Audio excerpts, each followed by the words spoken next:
A Organización Mundial da Saúde, a OMS, entende por saúde un estado completo de benestar físico, mental e social, e non somente esa ausencia de enfermidade.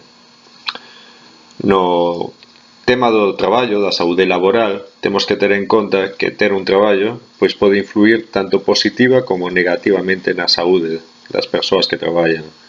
Positivamente, pois, favorecendo o desenvolvemento persoal, proporcionando, pois, unha estabilidade económica, e negativamente, pois no caso de accidentes de traballo, enfermidades profesionais, fadiga, estrés, insatisfacción.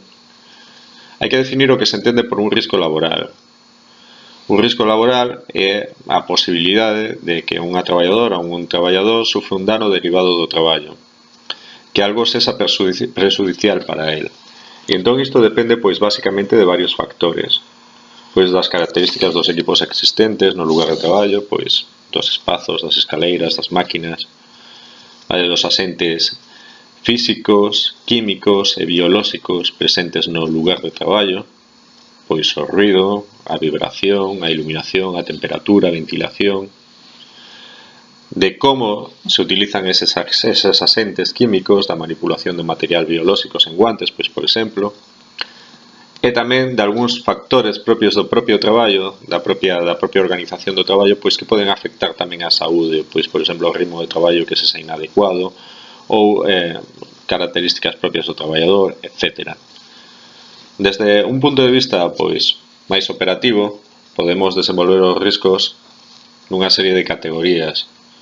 Pois temos, por exemplo, os riscos derivados do medio ambiente de traballo, e podemos citar os seguintes. Pois podemos citar, pois, entre outros, os asentes químicos, que son sustancias pois que poden danar ao organismo cando este as absorbe en doses que non son aceitadas. Podemos ter outro elemento que tamén pode afectar, que son os asentes biolóxicos, é dicir, pois seres vivos ou virus pois que poden afectar a saúde do traballador ou da traballadora, contaminantes biolóxicos tamén chamados. Temos por outro lado pois os asentes físicos, como por exemplo o ruido, as temperaturas. Temos a iluminación, que é algo que tamén pode afectar a saúde dos traballadores. Pois, por exemplo, unha iluminación inadecuada pois pode dar lugar a determinados problemas de vista. E logo as radiacións, pois que poden afectar lógicamente a saúde de moi diversas maneiras. Logo temos riscos derivados das condicións de seguridade. Os lugares de traballo pois son áreas do centro onde se desenvolve o traballo e teñen que ter unhas medidas de seguridade determinadas. As instalacións eléctricas tamén poden xenerar pois riscos derivados das condicións de seguridade, lógicamente. E tamén os equipos de traballo, é dicir, os equipos individuais ou colectivos cos que os traballadores pois realizan a súa actividade. En terceiro lugar, temos os riscos derivados da carga de traballo. Cando a carga de traballo, é dicir, a cantidade de traballo que ten que realizar unha traballadora ou un traballador, pois non é adecuado. Temos pois carga física, que é na que estades pensando, é a máis común. Pois aí entrarían o esforzo físico, a postura de traballo, a manipulación manual de cargas ou trastornos musculoesqueléticos que se desenvolven pois con ocasión deste traballo físico. E logo temos a carga mental, que non é menos importante, que son un conxunto de requerimentos aos que se ve sometido o traballador e que de alguna maneira pois xeneranlle algún tipo pois de enfermidade ou de situación en que pois a súa saúde se resinte. E despois, por último, a última categoría que temos pois son os riscos psicosociais, pois o estrés, o mobbing, o burnout, que é a fadiga que se produce, dicir, o síndrome de estar queimado no traballo. Non sei se vos soa isto, pois estou que xa non aguanto máis, este traballo xa non me satisface de ninguna maneira. Despois pois temos a fadiga mental e outro aspecto pois que entraría dentro do que se chaman os riscos psicosociais. Cando falamos de dano, bueno, estos son os riscos, pois o dano lógicamente, vale, pois son as enfermidades, patoloxías ou lesións sufridas con motivo ou ocasión do traballo, con motivo de que este risco pois se produce realmente. Cando o risco se materializa, pois entón temos un dano na traballadora ou no traballador. E entón, pois, aí podemos ter patoloxías específicas que son os accidentes de traballo e enfermidades profesionais. É dicir, dentro dos danos, pois a primeira categoría sería as patoloxías específicas e comprenden, pois, o que se chaman accidentes de traballo e o que se chaman enfermidades profesionais. Son accidentes de traballo todas as lesións corporais que o traballador sufra con ocasión ou como consecuencia de realizar o traballo. E os elementos que teñen que darse para que se produza un accidente de traballo é que existe unha lesión corporal, que o traballo sexa por conta allea, lóxicamente, e que existe unha relación de causalidade entre o traballo e a lesión, é dicir, que o traballo cause a lesión, non que se produza unha lesión pois por calquera outro motivo que non teña que ver coa realización do traballo. O accidente pode ser, por contra, pois por contra non, coño. O accidente pode ser por causa dun factor humano, ignorancia, falta de información, ou por un factor técnico, é dicir, hai algo na empresa pois que non funciona ben, un defecto da maquinaria, un defecto no dispositivo de seguridade, calquera cousa. Por outro lado, por outra banda, temos o que se chama unha enfermidade profesional. Unha enfermidade profesional é un dano ou alteración da saúde causado polas condicións físicas, químicas ou biolóxicas presentes no traballo. Da mesma forma que para os accidentes de traballo fan falta varias circunstancias. Que o traballador sexa por conta allea, igual que no accidente de traballo, que esta enfermidade profesional sexa causa de actividades específicas, no caso de enfermidades profesionais, ou dito de outra forma, que sexa derivada do traballo que estás realizando, isto tamén é común co accidente de traballo, e que proceda de sustancias ou elementos que se indican no caso de enfermidades profesionais. A diferencia do accidente de traballo, a enfermidade profesional non se produce dun xeito súbito, senón que de alguma maneira vaise producindo de xeito paulatino, é dicir, pouco a pouco. A enfermidade profesional pois cóllese mediante a realización do traballo, e o accidente é algo que sucede, é algo súbito que sucede. Logo temos as patoloxías inespecíficas, que non son nin accidentes de traballo, nin enfermidades profesionais, que son, pois, por exemplo, a fatiga, o estrés, a insatisfacción. E logo temos outras patoloxías, como, por exemplo, o mobbing. O mobbing non sei se sabedes o que é, dase en moitos ámbitos, dase na escola tamén, dase no traballo, por suposto.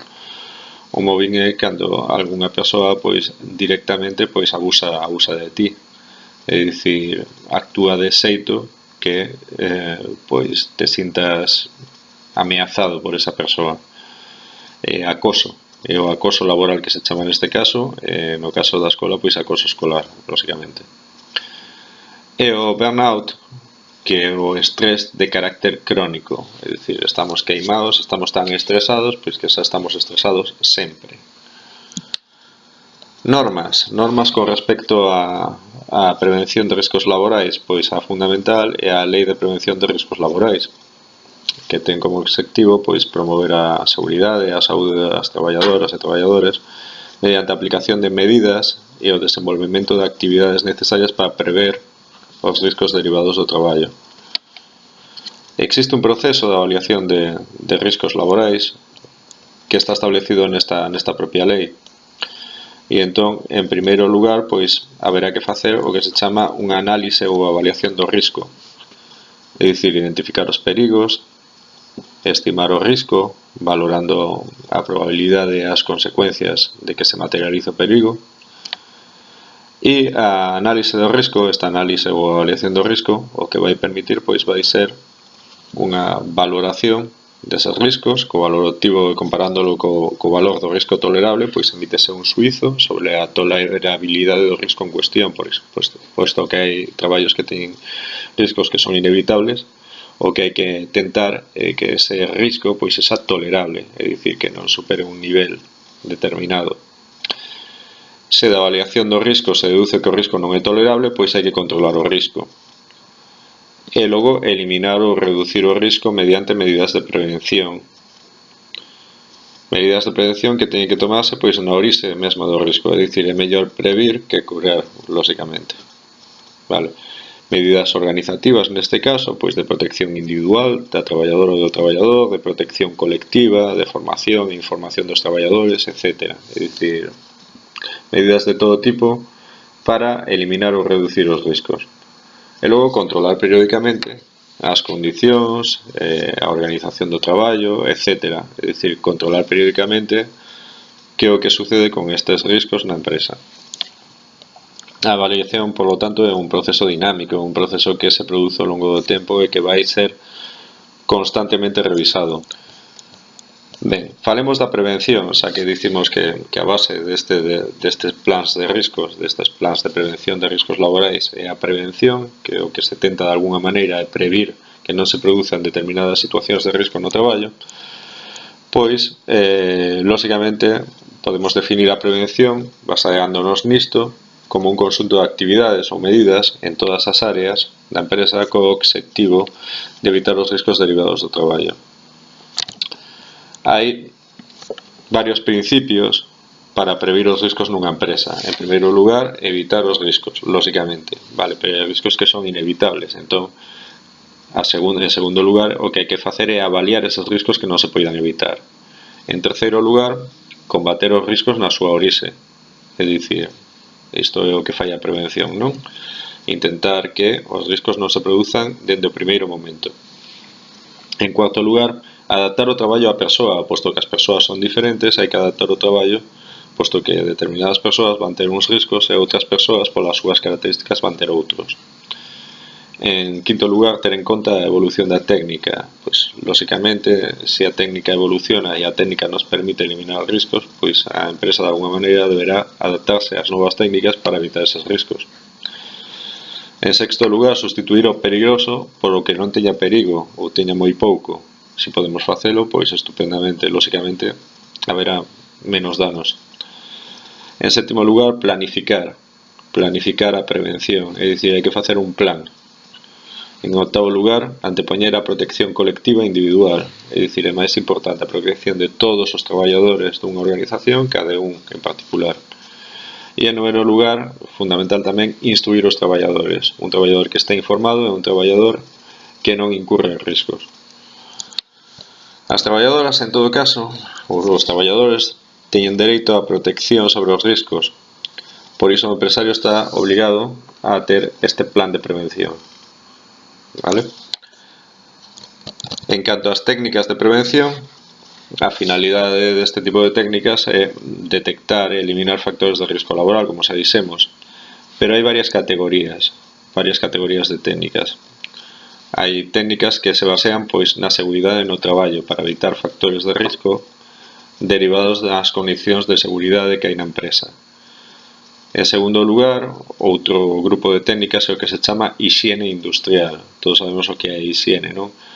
Pois, basicamente, trátase de evitar riscos derivados das condicións ambientais que se producen na empresa. Todo tipo de medidas que teñan que ver coa hixiene na empresa. Entón, temos seguridade no traballo, hixiene industrial, ergonomía. Ergonomía, esta palabrota que non vos soará de nada, do que trata é de evitar riscos derivados da carga de traballo. E como se fai isto? Pois estuda a adaptación do traballo ás condicións fisiolóxicas do traballador. Pois, por exemplo, se estamos ben sentados, teremos menos risco pois de ter alteracións que teñan que ver pois cos osos do noso corpo, ou se, por exemplo, o brillo da pantalla é o axeitado, ou se a pantalla está colocada dun xeito pois que non teñamos que forzar, vale, o noso corpo para ver o que está sucedendo nela, etcétera, etcétera, etcétera, vale? Pois a ergonomía é algo tamén fundamental. No aspecto psicolóxico, a psicosocioloxía laboral. A psicosocioloxía laboral, vale, pois do que pretende evitar riscos derivados da organización do traballo. Estuda aspectos sociais do individuo no ambiente de traballo, tentando de favorecer pois ambientes adecuados para traballadoras e traballadores. E por último, a medicina laboral.